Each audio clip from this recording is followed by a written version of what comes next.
This bed is mostly tomatoes. Down at this end, I do have some greens.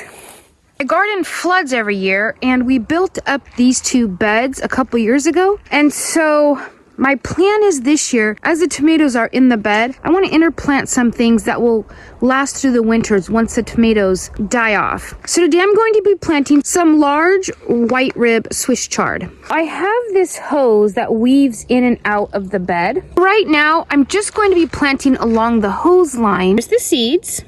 I'm going to put one every few inches along here. That way, if some of them don't germinate, I'll still get some seeds that have germinated.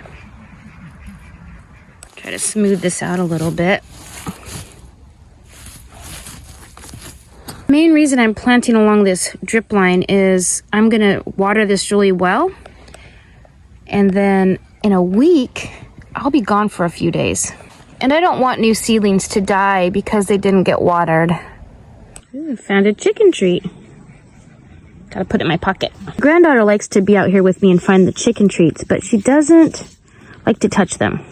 She may or may not get over that. And then I just covered with some old potting soil. That helps me visually remember to not just go crazy weeding everything, and to know you planted something, watch for it. This variety takes about 60 days after it germinates to reach maturity.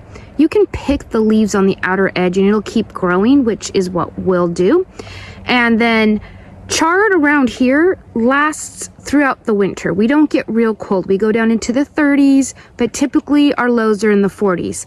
So this will be an overwintered green for us. By overwintered, I mean they don't continue to grow.